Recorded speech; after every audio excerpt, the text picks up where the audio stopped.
Nakabulagta na at duguan ng datna ng media ang dalawang lalaking ito sa Malate, Maynila.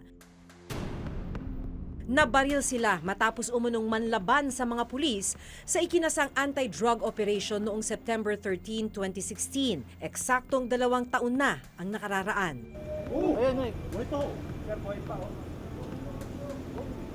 Maya-maya pa, biglang gumalaw ang isa sa mga lalaki.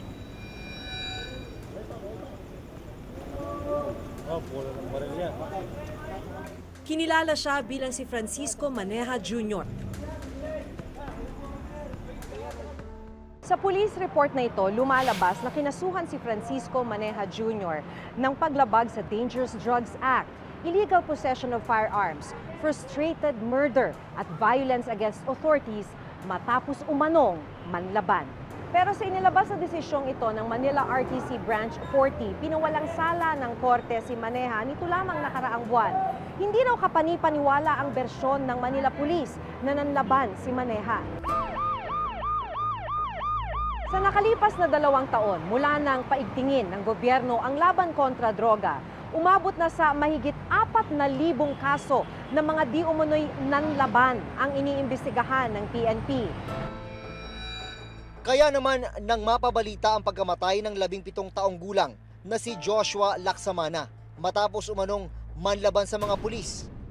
May ilang kumustyon sa bersyon ng mga pulis tungkol sa pangyayari, kabilang na ang pamilya ng biktima. Sisiyasatin ng Reporter's Notebook ang mga tagpo, detalye at iba't ibang anggulo tungkol sa pagkamatay ng minor de edad.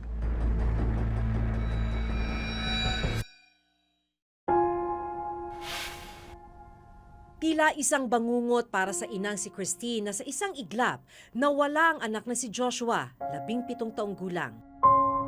Kwento niya gabi ng August 15 nang magpaalam sa kanya si Joshua. Aakyat raw siya ng Baguio City kasama ang mga kaibigan. Kasama niya sa Baguio ang mga kaibigang sina Julius, 15 taong gulang, at isa pang itatago namin sa pangalang Alex, 19 na taong gulang. Nagyaya yung Joshua pumuntang Baguio. Mag-isa-isakay sa mga truck. Sumakay kami dito sa direksyon ng papuntang Baguio. Pumunta kami ng stoplight. Tapos doon kami nakasakay ng truck. Doon sa La Union, may nakita kami naka-stop na truck doon. Yun yung sinakyan namin packet ng Baguio. Bandang 4:00 ng hapon, August 16, ayon kay Alex, nagdesisyon silang bumaba mula sa Baguio. Pababa na ng Baguio, mga nakarating kami ng season ulit. Tapos lakad kami pa Ordaneta. Nagsabi raw si Alex na doon na muna sila magpalipas ng gabi. Pero iniwan daw siya ni na Joshua at Julius at nagpatuloy sila sa paglalakad. Tinawag ko sila mga 30 minutes nung palayo na sila ng palayo. Nung last na aninag ko sa kanila, nung dumaan yung truck, wala na sila. Matapos magpahinga saglit, muling nakasakay si Alex sa truck pabalik ng Tarlac. Pero nang makarating sa bahay, nagtaka raw siya na wala pa rin sa Tarlac ang dalawang kaibigan.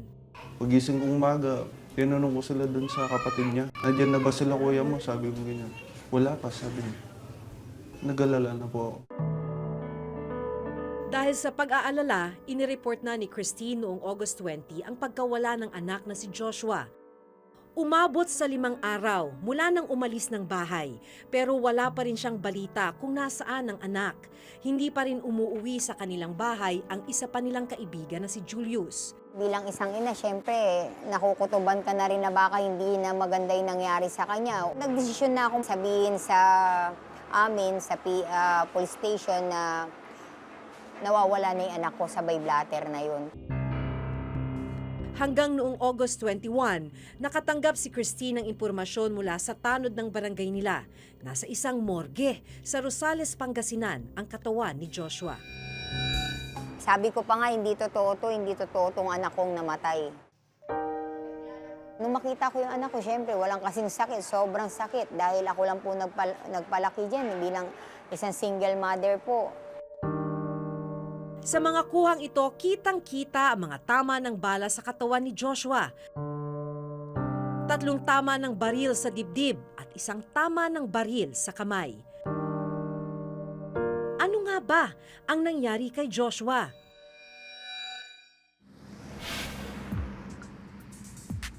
Papunta kami ngayon sa Rosales, Pangasinan para mangalap ng mga detalye tungkol dun sa pagkakapatay sa isa umanong 17 anyos na batang lalaki.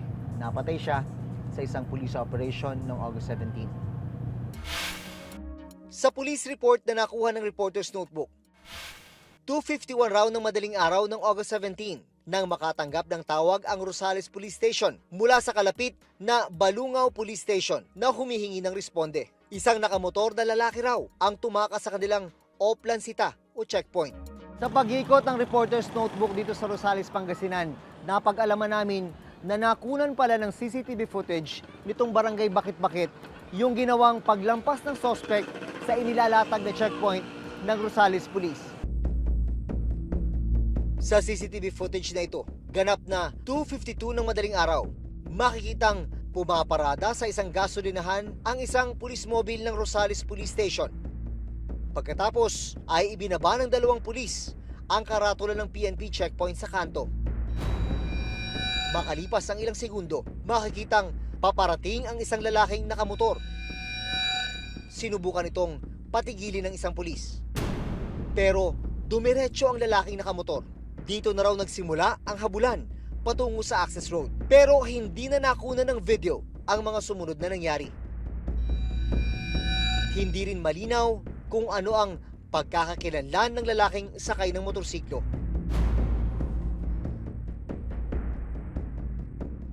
Sa spot report na ito ng Rosales Municipal Police Station, sa bahagi na ito ng T-Plus Access Road sa Barangay Acop, nangyari ang enkwentro noong alas 3:10 ng madaling araw noong August 17. Nawalan daw ng balanse yung isang suspect na nakasakay ng motorsiklo. Dito siya bumagsak. Dito na siya naabutan ng mga pulis na humahabol sa kanya. At base sa investigasyon ng PNP, una daw nagpaputok ng baril yung suspect. Gumanti naman ng putok yung mga humahabol sa kanya mga pulis. At dito, bumagsak ang suspect.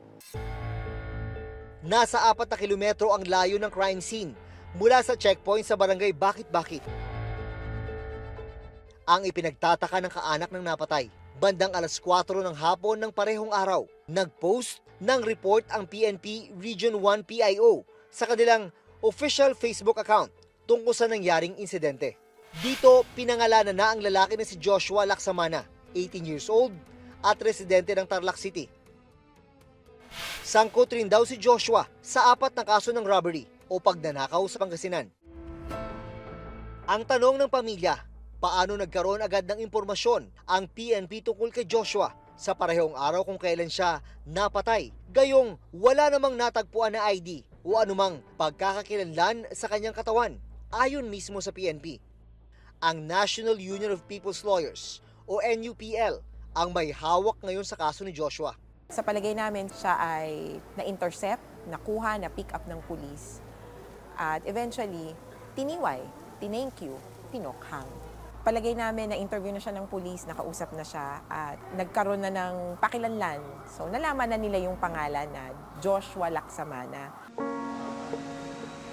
Tinungo namin ang Rosales PNP para kunin ang kanilang panig. Bago umabot sa puntong magkaputukan, ano ba nangyari? Nilampasan po yung oplansita. Yun po, nagkahabulan na tuloy-tuloy hanggang sa makarating po sila doon sa encounter site dito sa may barangay Acop. Itong suspect po natin ay medyo outbalance doon sa kanyang motor. Then tumumba po yung motor. So that's the time na naabutan nila itong in-identify po yung kanilang sarili as a police officer. Then sinabihan yung ating suspect na itaas ang kamay at sumuko. Pero hindi po ito ginawa ng ating suspect bagkus nagpapatok siya ng baril. Walang magagawa yung ating mga tropa o yung ating mga pulis kung hindi mag-retaliate para i-defend naman nila yung kanilang sarili. Hindi ba kita ng mga pulis na itsurang bata ito bago nagkaputukan o nung lumampas sa checkpoint? Madaling araw po nangyari yon. Hindi ko pwedeng sabihin na bata, ito. Hanggat walang patunay na 17 siya, ay still remain pa rin na question yung sa akin. Marapat na tawagin siyang suspect. Suspect Okay. po. Nakakuha kami ng kopya ng birth certificate ni Joshua. September 12, 2000 ang kanyang kapanganakan. Kumpirmadong minor de edad si Joshua nang mapatay siya noong August 17. Ang paliwanag po sa akin ng pulis, nanlaban yung anak ko, may barel. Halos biningi ko na yung tenga ko kasi lahat ng sinabi niya walang katotohanan eh. Magkaiba rin ang bilang ng kaso kung saan isinasangkot si Joshua sa unang report. 4 na kaso ng robbery ang di umano'y kinasangkutan ng binatilyo. Pero sa aming panayam sa PNP, sa isang kaso lang ng pagnanakaw sa isang gasolinahan, sangkot si Joshua. Mayroon po tayong isang naka-identify po sa kanya, no? Na ito po ay isang witness po natin sa isang robbery incident. So dito, positive na in-identify niya na itong suspect natin na na-encounter natin ay isa siya doon sa nagsagawa ng robbery incident sa Rosales. Pinasok nila yung isang gasolinahan at ninakawan. Kung titingnan sa police report ng Rosales PNP, unidentified ang mga suspect na sangkot sa pagnanakaw sa gasolinahan. Pinangalanan lang si Joshua matapos umano siyang kilalanin ng isang saksi sa pagnanakaw na dinala nila sa morgue kung nasaan ang bangkay ng binatilyo. Pinuntahan ng reporter's notebook ang gasolinahan na sinasabi ng Rosales PNP na nagkumpirma raw na sangkot si Joshua sa pagnanakaw. Kinuha na po nila yung generator, saka po nila itinakbo. Totoo raw na may pagnanakaw sa kanila noong June 18. May sasakyan po kasi sila na van po nun. Ewan ko lang po kung ilan po yung karga ng van. Pero yung pumunta po dito, 2 po sila. Dalawa. Papakita ko po yung picture. Ito po ba yun? Hindi po namin alam ma'am kasi po may takip po yung ano nila eh. May takip yung mukha. Opo. Ito. Kahit po sa CCTV, hindi po sila Hindi makita. Opo. Ayon sa ina ng biktima, hindi raw marunong magmotor si Joshua at wala silang kahit anong motor. Marami magpapatunay na ang anak ko hindi marunong magmotor. Hindi lang siguro nila alam na itong anak nila o itong kamag-anak nila ay gumagamit ng motor. Ipinakita sa amin ng Rosales Police ang motor na ginamit umano ng suspect. Pero wala itong plaka. Yung po bang sasakyan niya ay saan na nakuha? Yan po yung hindi ko masasagot, sir, ano, kung saan galing yung motor na ginagamit niya. Ano po mga na-recover doon? Mayroon silang na-recover na isang caliber 45, may magazine, may bala, mayroong mga fired cartridge cases ng caliber 9mm at saka caliber 45. I-sinubject ba siya sa test, gunpowder test? Opo sir, sinubject siya doon sa paraffin test. Pero wala pa pong result yung examination. Pinanindigan ng Rosales PNP na may nakitang isang sachet ng hininalang shabu sa tabi ng binatilyo matapos ang inkwentro. Hindi natin pwedeng sabihin kung ano yung laman na yon hanggat wala pa yung result ng examination ng crime lab. Nirelieve at nireassign na ang 4 na pulis sa Lingayen Provincial Police na sangkot sa pagkakapatay sa binatilyo habang patuloy na iniimbestigahan ang nangyaring insidente. Wala pang kaso na naisampa laban sa kanila. Sa medical legal report na nakuha namin, lumalabas na 4 na tama ng bala ang tinamo ni Joshua. Isang bala na tumagos sa kanyang kaliwang baga, isang bala na tumagos sa kanyang kanang baga, isa pang bala na tumama sa kanyang diaphragm at atay, at isang bala na tumama sa kanyang kanang braso. Sa pulis, ang kailangan mo kasing gawin kapag may isang tao, may hinuhuli ka o kaya meron kang suspect, kailangan mo siyang makuha alive eh. That's the first rule. Yung tinatawag nila na fatal wounds o kaya talagang lethal force, gagamitin mo na lang yan kung ikaw mismo ay mamamatay na. Mataas yung suspect po natin. Siguro naman sir, kahit na kayo, kung pinutukan ka ng baril, ano po yung unang-unang pupunta sa isip mo? Di ba kung paano ka magre-retaliate, kung paano ka magko-cover? Sa lahat ng pangyayaring ito, isang palaisipan ang hindi pa rin nasasagot. Nasaan ang 15 taong gulang na si Julius Sebastian na sinasabing huling kasama ni Joshua? Hanggang ngayon, wala pa rin daw impormasyon ang pamilya at pulisya kung nasaan ang bata. Duguan din sa kabilang kalye si Francisco Maneja Jr. Pero maya-maya pa, biglang gumalaw ang paa ni Maneja.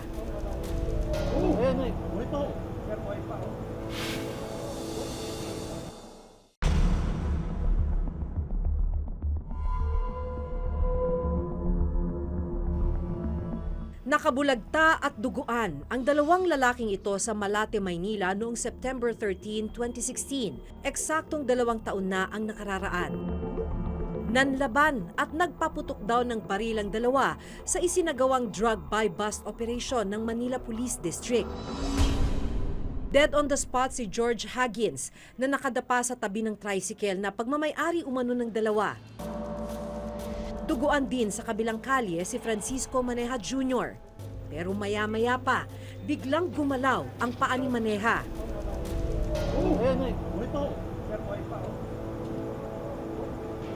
Ilang sandali pa, umupo ito at nagtaas ng kamay.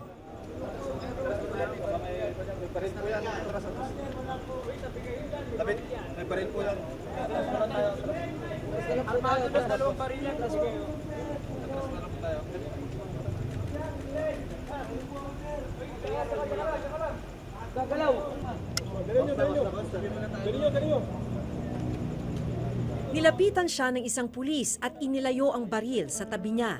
Agad siyang itinakbo sa ospital ng Maynila. Nagtamo siya ng tama ng baril sa kanyang 2 kamay. Ayon sa mga otoridad, mga backup na pulis ang nakamotor na tinutukoy ni Maneja na bumaril sa kanya. Nakatunog po yung pusher.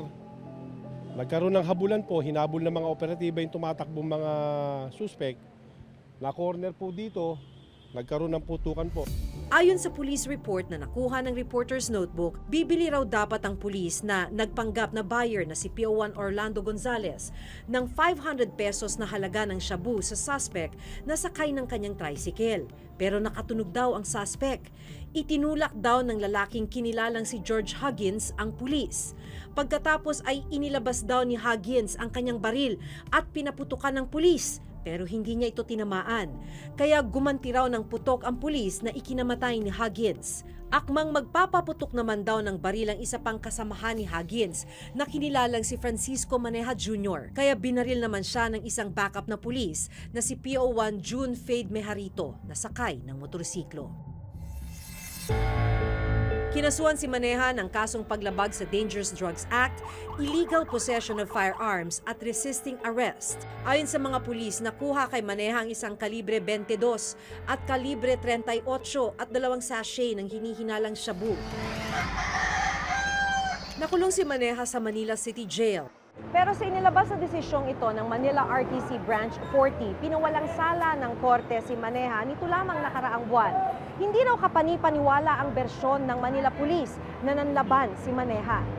Sa kwento ni Maneja, bandang alas 12 ng tanghali ng September 12, 2016, sumakay ang isang nagpanggap na pasahero sa kanyang pinapasadang tricycle. Bibili daw ng bigas sa isang supermarket ang pasahero, pero pinadaan muna nito si Maneja sa Police Station 9. Doon na siya hinarang umano ng isang grupo ng kalalakihan na lumabas na mga pulis pala.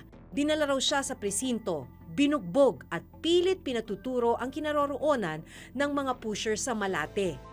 Kinagabihan, nang hindi magsalita, dinala raw sila sa Aldecoa Street at doon na pinagbabaril. Sa desisyon ni Manila RTC Branch 40 Judge Alfredo Ampuan, hindi na kumbinsi ang korte na may lehitimong buy-bust na naganap na nagresulta sa engkwentro. Malabo raw ang bersyon ng mga pulis dahil kung totoo raw na itinulak palabas ng tricycle ni Huggins ang nagkunwaring buyer na pulis, bakit hindi na lang sila tuluyang tumakas? Maging ang 500 pisong marked money na ibinayad umano kay Maneja, hindi na rin na-recover. Gayong mga pulis naman mismo ang nagtakbo kay Maneja sa ospital.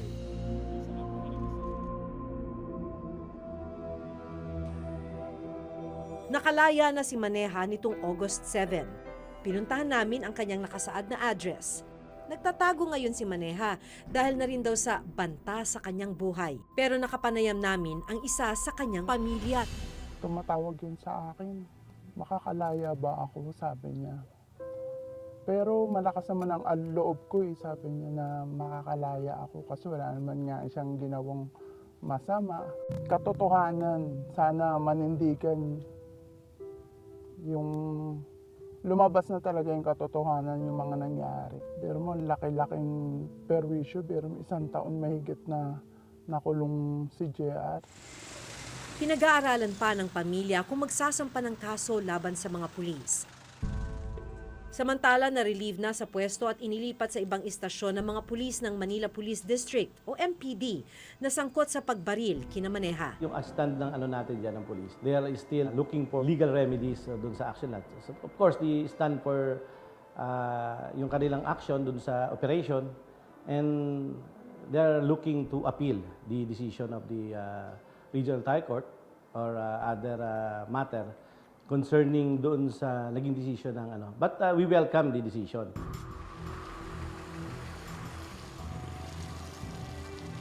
Definitely, as part of the internal cleansing program of the Philippine National Police, sabi nga ni General Albayalde, while we can be tougher on crimes, we should be toughest against our erring personnel, especially those involved in the illegal drugs.